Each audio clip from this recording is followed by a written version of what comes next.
1992 surgió la Red de Estudios Sociales en Prevención de Desastres, que generó un enfoque distinto al naturalista que se ha mantenido por muchos años, el que llama desastres naturales a cualquier fenómeno natural, cuando no lo son. Con el surgimiento de la red, el enfoque cambió, se volvió más social y surgió un concepto que se llama vulnerabilidad, que es el que nos permite explicar que en todo desastre lo que subyace es la sociedad y las relaciones que mantiene con la naturaleza, en una dinámica que nosotros llamamos mutualidad.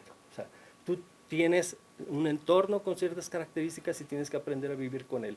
En el momento en que no convives de la manera adecuada vas a tener afectaciones. Eso nosotros en antropología lo llamamos adaptación o maladaptación. Y lo que tenemos actualmente es una sociedad muy mal adaptada en todo el país, ¿no? Entonces, los conceptos principales de la gestión integral de riesgos y desastres son amenaza, emergencia, desastre, vulnerabilidad. No hay que confundir la amenaza con el fenómeno natural. O sea, el fenómeno natural per se no es una amenaza. Es amenaza cuando rebasa cierto umbral.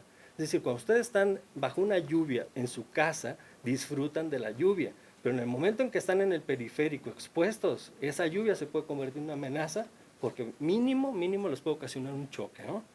O puede hacer que choquen.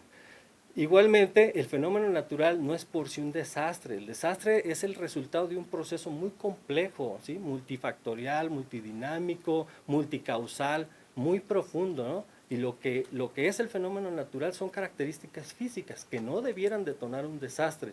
Sin embargo, los desastres existen, como dice ahí la diapositiva, porque existe una sociedad que está expuesta y que es vulnerable ante ese fenómeno en particular. La que sigue, por favor. Entonces, hay una gran discusión acerca de cómo se tiene que informar sobre estos conceptos que están involucrados en todas las noticias que ustedes manejan.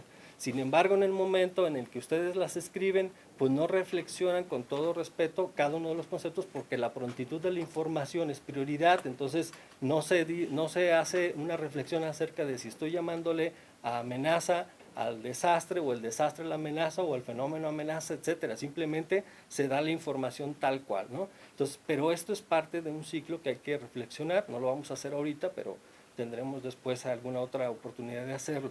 La siguiente, por favor. Pero el periodista indudablemente participa en esta etapa de la gestión integral del riesgo anticipando lo que va a ocurrir, ¿no? La que sigue, por favor. Antes de que se presente la amenaza, ¿sí?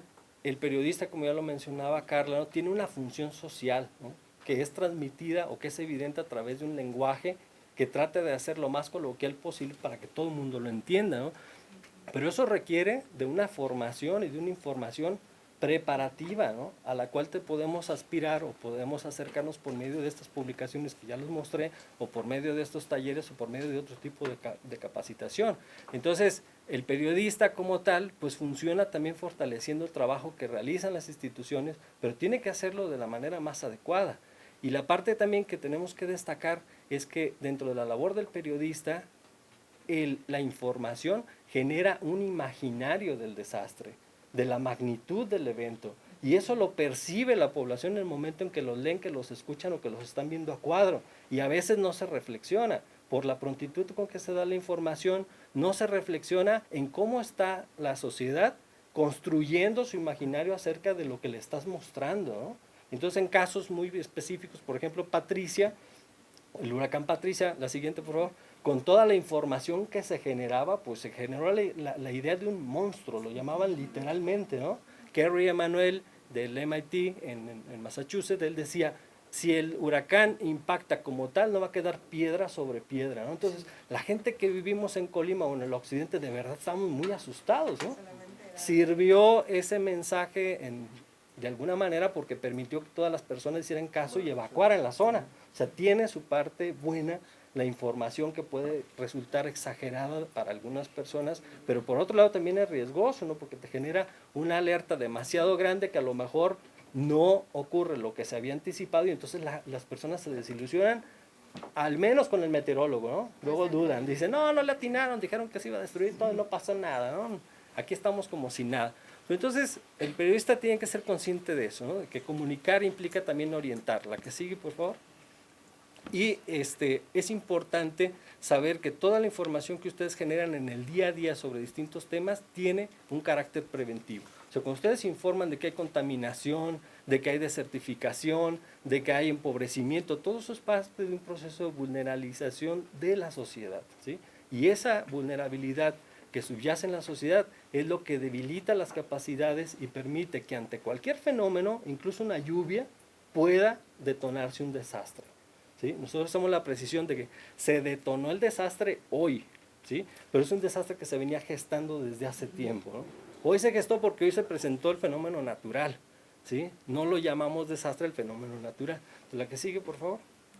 Entonces hay que revisar qué relevancia tienen los periodistas, ya lo dije, tienen la oportunidad de realizar una cobertura masiva, cuentan con credibilidad, enlazan con la sociedad, explican el evento, son líderes de opinión y construyen el imaginario. Y todo eso no lo tiene ningún funcionario público y no lo tiene ninguna otra autoridad ni ningún ente social.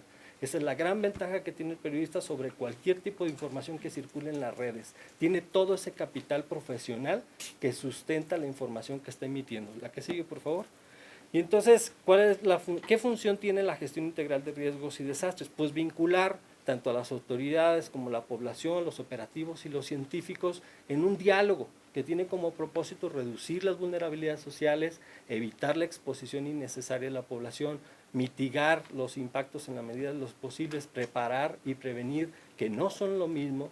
Todas las acciones que se realizan previamente a la llegada de un huracán durante una semana o 15 días antes son preparativos, ¿sí? Los preventivos o el carácter preventivo es un proceso más grande también. Por ejemplo, en el caso de una enfermedad epidémica, ¿sí? Lo preventivo es evitar que la población se enferme, ¿sí? Que se contagie, entonces por eso nos dan vacunas. La vacuna es un programa preventivo, ¿sí? El preventivo no es el hospital es el lugar donde te van a atender cuando ya estés enfermo. Entonces esa es una clara diferencia entre prepararse y prevenir. Prevenir es un carácter permanente, anual, cada año nos ponen la vacuna de la influenza, por cierto, ya vayan, ya toca, ya todos están en edad, entonces nadie se va a escapar, ¿no? Entonces, eso es carácter preventivo, ¿no? No preparativo, y no hay que confundirlo. La siguiente, por favor. ¿Qué función tiene la comunicación en la gestión de riesgos? Pues es amplísimo. Los periodistas y los comunicadores tienen muchísimas actividades que están relacionadas con la gestión de riesgos y desastres desde distintas áreas, con distintos temas. Es muy complejo hablar todo esto.